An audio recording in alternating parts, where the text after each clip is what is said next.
Deutsch, IA Deutsch, Deutsch help for you. Hey guys, welcome back to another episode of IA Deutsch. This edition is going to be taken on the floor outside. It's very special. Today you're going to be learning about Modal Verben, or modal verbs.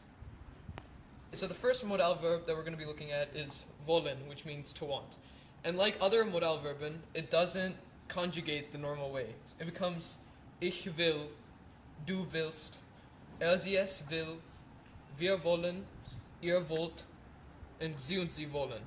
The next modal verb we're looking at is sollen, which means should. And it conjugates very similarly to wollen. It becomes ich soll, du sollst, sie es soll, wir sollen, ihr sollt, sie und sie sollen. So it's very similar to wollen. So the next modal verb that we're looking at is können, which means to be able to, or in simpler terms, can. And this one's used really often, so be sure you remember this one.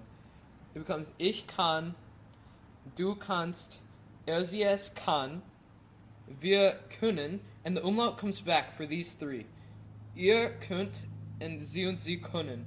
So the umlaut that's in the infinitive case of the word here, können, comes back for wir, ihr, and sie, but it doesn't have an umlaut in these, obviously. So the next word we're looking at is müssen, which means to have to or must. And like können, it does have an umlaut in its infinitive case, but it loses it in its singular cases here. It becomes ich muss, du musst, sie es muss, and then it gains its umlaut back over there. Wir müssen, ihr müsst, and sie müssen. So it doesn't have an umlaut here, but it gets it back in its plural cases. Moving on is dürfen, which means to be allowed to. And the vowels change in its singular case again. It becomes ich darf, du darfst, sie es darf, and becomes wir dürfen, ihr dürft, and sie und sie dürfen. And it does have an umlaut in its infinitive case, right there, and it gains it back in its plural cases, but like with the other words, it doesn't have it in its singular cases. The last word that we're going to be looking at, the last modal verb we're looking at, is mögen, which means to like. And mögen becomes ich mag, du magst, sie es mag, wir mögen, ihr mögt, and sie und sie mögen. So, like the other modal verbs we've been looking at before that had umlauts, they lose them in the singular case and gain them back in the plural cases.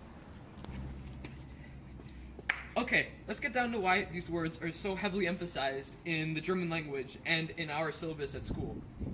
Well, modal verben are just a very, very useful thing to have in the German language.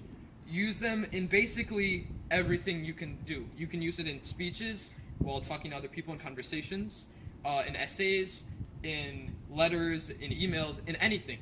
They are probably the most used German verbs other than like machen or bin or sein, I guess. And they're just very integral to the German language.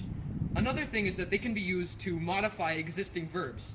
So when you say I go to school, you say ich gehe zur Schule. With modal verbs, you can change it to I like to go to school, which becomes ich mag zur Schule gehen. Or I want to go to school, ich will zur Schule gehen. And that's just like very, very important to the German language. Otherwise, how would you be able to modify verbs? How would you be able to say all these things without these modal verbs? And it's because of these reasons why they're just so heavily emphasized in the German syllabus.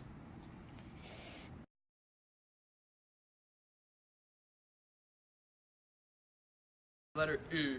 This has been confusing people since the beginning of the German language. Deutsch, IA Deutsch, Deutsch help for you.